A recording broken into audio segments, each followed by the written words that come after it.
Hello. Look, there she is. Ha ha ha. Good morning. Monday morning or Monday. Good morning. Has nothing to do with my mask. That has with my yarn lung. Welcome to the Sun Dragon Sideshow. The adventures of Liz and Rebecca. What energy, Liz? Yeah. What energy? Fake it. Fake it until it's, I was just like, what? That's what? I feel like you're almost off camera. I can't. Well, I might be. Did we move the winder station? No, I probably set my. There we go. Because I actually could be a little further over. I had my chair like as far past there. Hi, I'm Rebecca. I'm the owner of Sun Dragon Art and Fiber in looking gloomy and probably going to rain. Who knows, most of the day, Brevard, North Carolina. I'm Liz. I'm the minion there. That is our problem. I tried to do. This is why I don't do afternoon lessons usually. I mean, I could fit more people in and and probably exhaust myself more if I did afternoon lessons, but oh my gosh, it rains almost every afternoon. And we're trying to do outdoor lessons, so we don't need to wear masks because masks indoors, because lots of people are popping hot right now. And believe it or not, we're still trying to not pop hot with COVID. But when it really gets raining outside, even though we have a covered area, you can't hear yourself think out there when it's really raining hard. So I digress. What else is new? I'm fiddling with yarn in front of me. I have to figure out, so this is a gauge swatch from something I'm making, the bag I'm making that doesn't use this pink yarn. And this is Zoe. This is yarn that I was gonna make the cover from a different pom-pom, right? And I've changed my mind, and we have all this pink, and like most of it I've returned to the shop because it doesn't look like this. This is our return policy. If it looks like you just took it off the shelf and we could put it back on the shelf, we can give you shop credit. This we can't take back. So this I can't put back on the shelf to sell to someone else. This has been mauled and half made into something and then pulled out and rewound. It is mine now. And I don't know what I'm going to make with it because I'm not using it in my bag. And there is other pink over there, although I'm happy to let someone else buy the nice pink that hasn't been molded like this. But I don't know. I've been on this pink kick lately. I don't know what's going on with that. Like I'm thinking about making another Papillon when we do the class this Saturday, in-person class this Saturday on the Papillon. By the way, there is just a little bit of room left in the class if you would like to take it. We keep our classes small so that I can offer better attention to each person in the class. I'm really tempted to do the pink and green, but then I'm doing a lot of pink, but then like the struggles of running a yarn shop. I want to do a lighter, more neutral colored Papillon, potentially out of a color changing yarn. And yeah, Liz has already heard all this, but I'm saying it again. So because I keep going in circles, we've made a kit with the really light color of Perth with a bright purple. Like I also want to have a contrast that's not like black or white or cream, that's not neutral. That is a bright color. But I've already made a shawl out of that really neutral Perth. Like it's just that color by itself, but there's already something in the shop that shows that colorway knit up, which is, part of my criteria of why I make things or how I make things. And so there's the pink and green one with a cedar green with like this kind of olivey, but light, green contrast. And I'm being pulled towards that, but I have a lot of pink things going. I never thought I'd say that. I'm thinking about a new Papillon too. Okay. So the other neutral one, I'm going to finish and then I'm going to dig into her some more. The other neutral one is that orange and gray, which both you and Carol have been like, ooh, do this. But I feel like it's close to what was it? I mean, I'm doing one that's brown now. So I feel like it's kind of close to that. We talked about maybe a navy or a purple. Or with Carol, I was looking at the Serrata, the really dark charcoal, but that's still a neutral. So I'm like, The struggle is real. The struggle is so real. And there's a brown one over there, but I don't want to go that because I'm doing a brown one right now, which I'll show you all in a minute if I dig it out in time. I don't know. But so the struggle is real. And we have there are those greens. I need to find it like a bright color to go with it.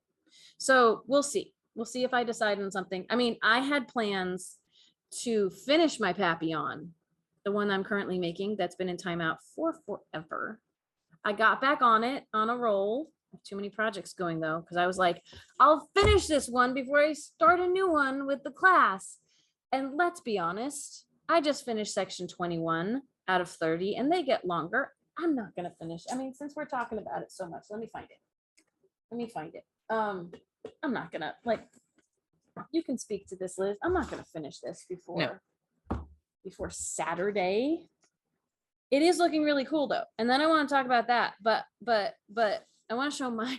Show yours off. I'm like, I shouldn't do that. I usually let you talk first. So you're fine. I'm thinking about starting a Papillon, and we discussed it last week because I'm doing the we did black and off black. Yes. Oh, you want to do one that's all black? I want to do an all black Papillon because I'm doing. I'm calling, you know, like the impossible puzzles where all the puzzle pieces are the same shape. And anyway, I want to do an all black, like just not change yarn ever, but just all black. But you'd still see the pockets in the bubbles. And I want to call it an impossible Papillon. So that's a mouthful, but a good one. So I've just started section 3 on this, and it's almost getting too long to show off on these needles, but like you can see, I'm tripping on the carpet. My Puno had the 3 colors, and so now I'm into the 3rd color. This one was the center of my Puno ball. I think it looks really cool. It does. But I'm only here. And if y'all remember, like that's the beginning of section 3, and at least the width wise, section 3 is the same width, but longer. So I don't think I'm finishing it. And so now my goal is to try to be at the beginning of like a red square for the class on Saturday. So I can show them a red square because we may not get to a red square. And the first 6 rows have the whole middle stuff. Yes, but they also have red squares. They do have red squares. So I can get like I like Friday night, I just need to get somewhere where it would be helpful for class on Saturday. But I also might start a new Papillon on Saturday to be doing the same thing with the people as they're doing it. That's kind of my thing, is during a class, I'm doing one too, so I can show them things. And sometimes if I'm doing things on bigger needles, then like intro classes, then they're like, well, why aren't we learning on bigger needles? That looks easier. I'm like, it looks easier because I'm doing it and I've done it for years. Size is irrelevant to a certain point when learning, like in a mid-range, too small, too big, wouldn't do it. In the middle, shouldn't make too much of a difference. Hook were too small, and the needles and hook were too. What was I saying? big. I was saying something recently about Goldilocksing, but I think it was finding gauge, too small and too big, and the Goldilocksing moment. I got a few bees in my bonnet. Can you tell? But I'm really trying. I'm just getting classes going from pre-pandemic times. Like we didn't do group classes for the longest time, and I'm starting to get back into it, and I'm really rusty and out of practice.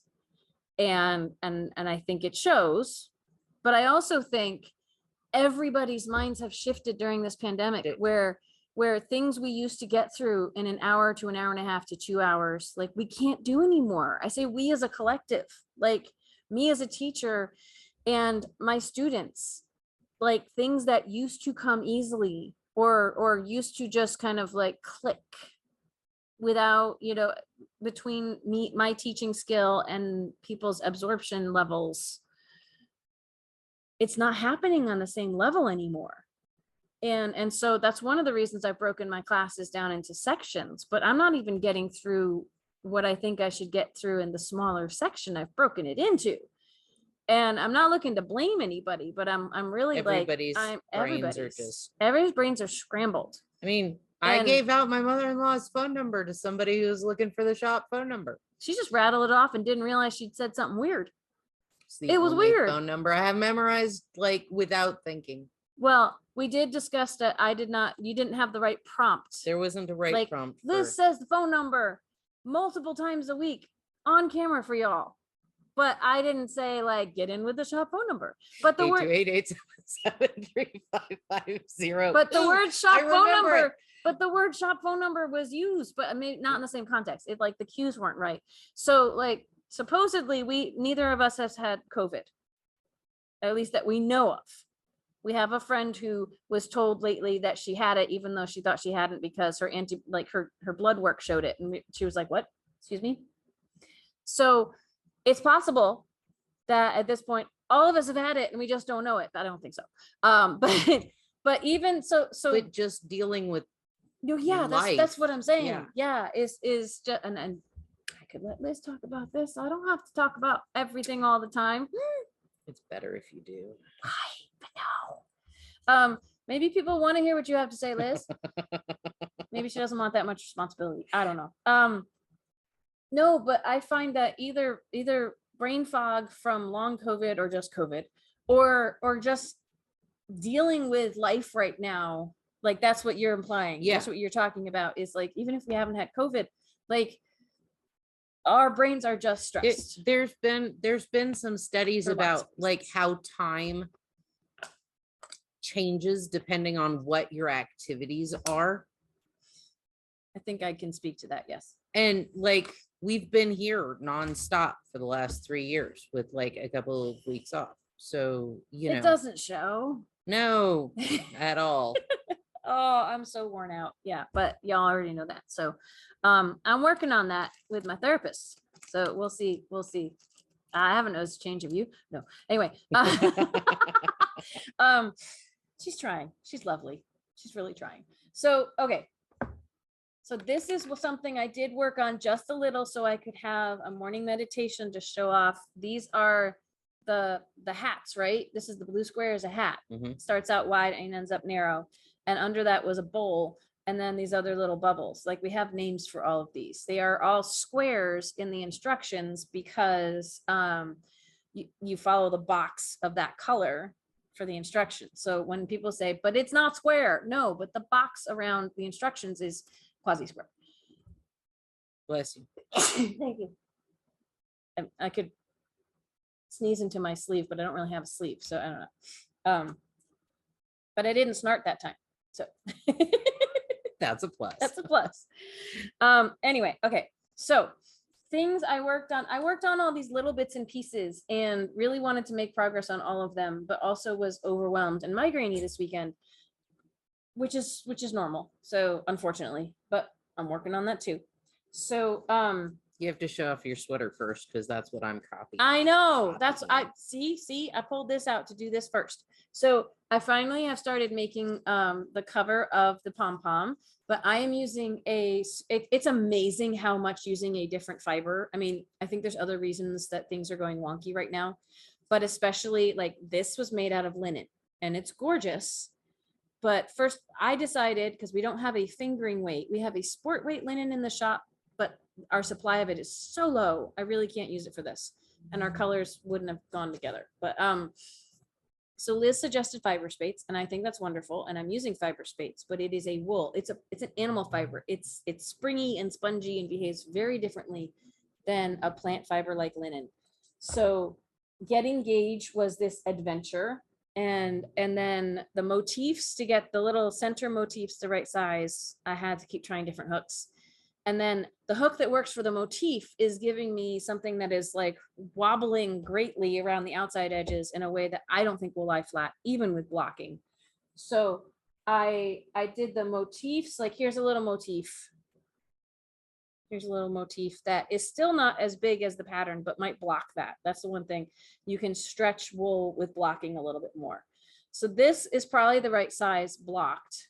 But then I did this with an H when it's calling for like a 3 millimeter, and H is a 5 millimeter, which Liz and I are pondering that my crocheting might have gotten tighter. It doesn't feel tighter though. It feels smooth and loose. I don't know. So Anyway, but this is an H, and then the stuff around it that I'll show off in a second is a G. And what? Oh, I am just slightly smaller. Mm-hmm. Well, Well, I've also been yanking on my. Is this done with an H? G. But I did this with an H. I know you did that with an H, but our rings lined up when we first tried them out. Oh yeah. Well, when we first tried it out, and then yeah, mine got floofier on the outside. So, but I am usually loose. Okay, so her G, my H. They're less than a 1/4 inch difference. Half inch maybe, like across. Yeah. No, you're right. Anyway, she's doing all those pretty color combos. So here is my right panel, fully done. Lots of ends I need to weave in, but here is my right panel. I was worried that it wouldn't come out the right size, but I think it is because I'm doing a 50-inch circumference. Yeah, okay. 50-inch, take a look at that. 50-inch circumference all the way around. This is about 13 inches, which means it's going to be a little bigger. So I probably could have gone a little tighter on the rings that go around the center motif, but I'm running out of energy and patience. So that it is merino. It is behaving very differently than a plant fiber would, and I'm just hoping for the best. That actually looks like it might be okay. That looks when I'm really done. cool. Yeah. It was the H was doing this wobbly thing on this part. Like even this, it's a little wobbly, but I don't think from it's as here bad. from here out and up here, it's supposed to be a rectangle. It looks like it's getting wider, but I counted my stitches every single time on this part. See how that edge looks like it's getting bigger? It's the same. Like if I more stretch it like this is a rectangle between all my fingers. But it looks like it's going to take the construction and sewing it together and blocking it to really. So this, I've just started on the beginning of the one that's going to go over here. Let's see, where's that? See, this one's going to go over here, and it's going to kind of look like that. It's gonna be cool. I hope it's gonna be cool. It's an experiment where I'm a little freaking out, but I'm gonna keep going with it. So, and when I started making this and Liz started seeing all the pretty colors, she went, ooh. And so what did you do? Yours looks really like probably cooler because she's also kind of making it up as she goes. But so I'm making it up as I go, but a while ago I saw it was a crocheted granny square bodice with, I want to say, a knit skirt on it. And I was like, ooh, can't find the pin anymore on Pinterest. It's gone. I can't find it. So, but looking at the colors Rebecca was doing, I was like, I want to do that too. So, I got all my granny squares done, plus and minus a couple. And didn't you decide you had to make a couple more? I have to make more for the shoulder straps because that's right. Okay. It's going to go like this, and then there'll be shoulder straps that come over. It's so funny when you're holding it up. I'm like, that's super wide. But then when you put it on yourself, when I put it on, it's like, we are wide people. And so holding it flat, like someone. Like it's so big. No, it's like actually the right size. It's actually going to be comfy. Like 50 inches for my thing is going to give me some positive ease. We talk about like room in here as what positive ease means. It's like people, someone was asking last week about sock blockers, and we do have some in here. We've never sold any really, maybe 1 or 2 sets. But the person looking at them, I showed them the small ones and they said, those are really big. And I said, well, think about a round sock and flatten it. Just like this is a round bodice, but flatten it. It's bigger. If you want your stitches to settle and you want to stretch your sock over something, but not stretch it out, but just, make sure that it blocks out, you're going to be using something that's bigger than you think it needs to be, because you're taking something round and flattening it. Like this girth flattened out is wider than your foot is. So yeah, but that makes people's brains hurt. So, it does. Which is why I don't block my socks. I just wear them. So this is looking really cool though. I'm seeing that so you put your knitting on a barber cord so you could I could show it off. Yeah, because it was all kind of bunched up on a. I had forgotten if you had mentioned that you were going to be knitting the bottom of it. So when I saw you knitting, I was like, So on the bottom I have the 2 little rib sections, And the red I did as a front post, no, back post double crochet to where it makes the blue rib. And then when I added or picked up stitches, I picked them up as a back post. Oh, and it worked. And it worked. She got ridges. So I have 2 little ridges right there, so that and it looks so cool in between because you can see the picked up Oh, that's where cute. I picked up the stitches. Oh, so if it stretches, so if it stretches, it might actually look you pretty can cool. see just like the top double crochet. Anyway, it looks Sweet. really cool. So it's gonna so get. That was your Odyssey this weekend. Yeah, it's gonna get twirly because I've got lots of increases planned. So twirly. Do you mean roughly? But yeah. I mean, when you spin, it twirls. Oh, she likes her dresses to do that. So that means people are gonna want to see a video when you're done. If we can make that work, we'll see. Yeah, and just so everybody knows, there's no pattern for this. And she won't be writing a pattern for that. No. It's called If You Want to Make One Up Too, Have Fun. Yeah. And that's why I always follow patterns. I also had someone come in who was like, wanted help on hats. And I said, well, we'll find a pattern. And she went, oh, like, I don't just miraculously have knowledge of creating a hat from scratch in my head for crochet and knitting, and like patterns help so much. It doesn't mean that you necessarily have to read a pattern. I could read the pattern and teach you the basics, but I have to start from a pattern personally. Well, I have this is the same as the pom-pom that you're doing. And but she owns a copy of the magazine too, by the way, yeah. which is why she's using it as inspiration for something. I went through like 5 or 6 different granny squares before I was like, ooh, that's the one. But I also went through 5 or 6 different hooks trying to get the right look for the granny squares. And then the rest of it is just, knit or crochet in the round as one desires. But there is no pattern. So all right, I have so many things. You have so many things. I just have the one thing because not all of it's stuff to show off and everything, but just I have so many things buried inside other things buried. I don't know. So July starts our first crochet along, and shout out to Donna Aiken Coldflesh, because we have a lot of Donnas. I'm just going to use full names. I hope that's okay. She bought another colorway of this yarn to make this bag, the Montana bag. And she's already posted on the Knit Along Facebook group that she's like, it was supposed to be a vacation project and I'm already done with it. But now she can use it on vacation, which is awesome. Just like me, she's tighter crocheter than me, so it came in a little smaller than mine, but just like me, she did not crack into her third skein of this. This is the Cotton Supreme DK Waves. I have started, because we had a class on Saturday, I've started my bag out of, like, we can see let's see if there's a difference. This is worsted weight, same hook. It's just a little bit. Just a little bit bigger. Same hook, different thickness of yarn. And so you can see where this one ends. It's about an inch or so bigger, which is closer to gauge for the woman who wrote the pattern. But I'm using an E-hook with the nifty cotton. I'm about to pull out a stitch or two. Here's my bag with the nifty cotton. It's definitely sturdier and thick, not quite as soft, but it's a functional bag. It's all good. So, so this is something I worked on this weekend. I tested out my Rose City rollers one day wearing them with the little rolled cuffs and everything. And then I washed them and left them out to kind of block, because these are now going to be shop samples now that I've worn them once, to speak to how they feel on my feet and things. They're a little loose. I might make them not as long next time. I've actually started my next pair. But I want these here in the shop to show off the square toe versus the round toe, so people can see them. And the rolled cuff, someone asked on one of my instructional videos, the rolled cuff, they said, won't that just sag and fall under your foot?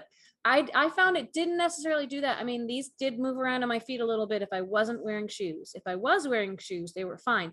The rolled cuff felt loose, definitely. But as long as that doesn't wig you out, it wasn't like they were going to fall off my feet, especially if I had shoes on. They just weren't going to grip my ankles as much as a ribbed cuff would. So the ones I'm wearing to wear, because I wear pants all the time and no one sees my socks anyway. We weighed the remainder of the ball because these are ankle socks. They aren't full cuff socks. One ball of 100 grams fingering weight should make regular length, like average size socks, one pair. This had a little less than half the ball left. So I made these on size ones. And I was going to say, I'm distracted because she's doing stuff. That's okay. You're getting it back on your needles, right? Yeah. So when I made them, I was like, okay, these are fine, but my new happy place with socks, no matter what the pattern tells me to do it on, my new happy place with socks are zeros. The needles were too big. Yes. And we don't carry the needles that are too small. So these are just right, at least for right now. So I've started another pair of loosely based on the Rose City rollers with zeros. We talked about last week that I could probably do the toes or something on a different color. Since these are cuffed down, and they'll be inside my feet, and inside my shoes, and I don't really care. I'm just going to see how far I get, and when I run out of yarn, if I run out of yarn, because again, tighter stitches, my cuff is not actually as long, even though it looks shorter, because I did these like 1.5 inches, but they roll. I did these 1 inch, and I did knit 3, purl 1 for my cuff. I'm going to see if I have enough yarn to make a whole nother pair that will be a little smaller. So I'm going to yarn chicken in the very end, and I will use yarn from another ball if I run out. And these will be the ones that I actually wear on my feet, whereas these will be the ones that hang out in the shop as a sample. Because I realized that's the problem with all these socks that I'm making, is if I want to wear them, I have to make 2 pairs, because I don't necessarily want to be like, here, get close to my feet and see what's going on with these, or have these hanging out in the shop when I'm not wearing them. That's all well and good, like I do with my sweaters, except these might not smell as fresh as a daisy if I wear them and then leave them here.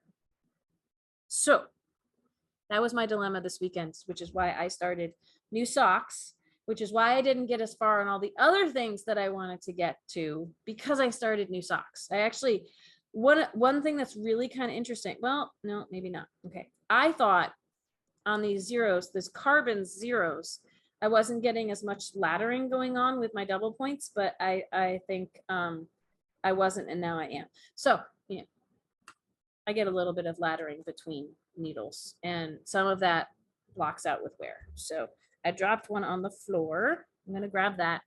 I have. Are you not using your needle keepers? My needle keepers are still with the needles from finishing this, and I haven't transferred them yet over because I couldn't find them. They were buried in one of my other things. I am going to be using them once I find them, and I think they're once I find them. because it's at the bottom of this. Yeah, that would be a. So let me look. Oh, look at all these crochet hooks. There it is. There it is. Because yeah, these needles are free now, so I should put them in a safe case instead of, hanging on to my project. So now I can do, and I'm using our carbons, Knitter's Pride carbons, and they're nice. I was gonna say, I think they're keeping me from having ladders, but I think I'm still having ladders. They're just teeny tiny ones. Some people like the carbons because the center of them, and we have very random stock, so I don't have them online because we don't tend to reorder them because they're a little pricier. They have a carbon center and steel tips, and there is a little bit of a join between the two. It's not enough to make me not want to use them, but it's enough that some people for the price are like, but they're not smooth where they join. But any fabric, any material that joins with another material, it's almost impossible for it not to have a little catch, just a little. I've played with them. I don't like the sticky. Well, and see, that's why most people like them. They're just the middle, slightly sticky. The carbon part in the middle is slightly like not sticky as in like honey, but you know, keeps your stitches from falling off the needles. But if you want something smoother, you just go with the steel the whole way. All right, let me see what I want to talk about next. I found She this did old lots bag more than I did. but just incremental progress, like one stripe on the Papillon, right? And this is actually a decent amount of work I got done on this It one is. sock because I just kind of got obsessed with it. I was doing the gusset decrease while talking to my family, and one side decreased faster than the other side because I wasn't paying attention. Oops. But I don't think the stitches are so small. I don't think it's going to throw off how they feel on my feet. I will let you know if it's a Princess and the Pea type situation where I'm like, oh, these feel weird. I don't think it's going to happen. Okay, so the other, let's see if I can find. I finally decided I should try to finish the mate of this sock, which again, I really like this and I would wear them as socks, but I think I need to keep them here as an example of how yarn knits up. So I have to decide if I'm making more socks after this, but at some point I'm gonna have to just keep going with life, which means socks fall by the wayside because I have too many projects going. This is slightly caught on some other stuff in my bag, but I turned the heel on my second pair of these Sulphur Lake is the colorway, Mina's Vanilla Sock Recipe socks. So I just have a few inches left. And so I forget who it was online said, it might've been Dawn again. Was saying it was Pamela. Said your cousin socks are coming out nicely because they start at a different spot in the color repeat. So see, they don't match, but they coordinate. So they're like cousins. But this can also show what will happen if you stop and start at the same, like where I stopped here is where I started this next sock. They don't match, but they could if I really wanted them to, and we'll see how much I have left over when I finally finish this. So trying to make progress on my socks because we're in a new month. So we're doing a new craft along, but I still have projects going from all the others. I finished my Echo Point from January, and that's the only thing that I've finished everything from previous knit alongs and or crochet alongs. I'm going to keep throwing more at everybody. You don't have to do them all. You should do the ones you like and know that the other ones will always be ongoing. We don't have end dates where you must be finished by this date or else something happens. No. I haven't messed with my 4 sock ranunculi. And I need to get back to this. My lace weight ranunculus is right here. And I still haven't finished the ribbing at the bottom of it because I got caught up in all these other things. And I brought home almost everything I have in the shop that's an ongoing project this weekend, thinking I would get all this work done. Didn't happen. All these other summer, spring things I would like to finish didn't happen. Trying to be gentle with myself on that though. Because when you have as many ongoing projects as we have, either you have to become semi-monogamous to get them done, or you have to accept that they are not going to get done in a reasonable fashion. Which is why I don't like homework or deadlines or things like that. So we also squirrel. So not only do we have a lot going on, there's a lot of, oh my gosh, I have to play with that yarn. There are at least 2 or 3 more projects that I really want to start. I'm trying to at least finish a few things up first. Like I'm super proud of myself that I finished a pair of socks. They were ankle socks, but I'm very proud of myself that I finished this pair of socks. I'm making socks that are using our shop colorways of the Mountains Are Calling and White Squirrel Shuffle. And I thought, ooh, I'll get to the heel turn on these for a morning meditation. I'm still like an inch away. On zeros, you know. Did I show everybody that, and I have to remember where this ended up, which bag this ended up in. I forget if I showed everybody that I finished my Hermione's Everyday Sock. I want to say that's very, yes. I have too many things in this little craft caddy holds an amazing amount of yarn. I have like all the skeins of yarn for my crochet top. Plus, I had multiple sock projects. I only have one in there now. I finished one sock from my Hermione's everyday sock pattern with the hand dye in our shop. So yes, as Now Liz, she has a look, pair. now I have a pair. Yay. Oh my gosh. It's I didn't realize what time it was. We need to be wrapping up. Our 10 o'clock is here. There's like 2 or 3 minutes and we didn't lock the door. So Liz is gonna greet them. Hang on, guys. We're still filming our morning show. So we'll you're okay. I was showing off too much stuff. We will be right out. I saw people walking up and I was, oh no. Okay, so really quick, we have sit and stitch tonight, 7 to 9 p.m. And Liz is still walking over. So it's the shop phone number. It's 828-877-3550. And we have, let's see, it's the VSC tomorrow. It is Dear Becky and Lizzie on Thursday. So write us questions, send an email. Liz@sundragonartandfiber.com. And we'll talk to you more tomorrow. We got totally like, I just started showing stuff off and was having way too much fun and we need to go. And I was late today too. So, okay, we'll talk to you tomorrow. Bye. Oh, we have 1,085 subscribers. So please consider subscribing if Like, ring the bell, comment, all the fun stuff. Patreon.com/sundragon. If you want to monetarily help the production of this show, but just subscribing and liking and everything is really awesome. Bye.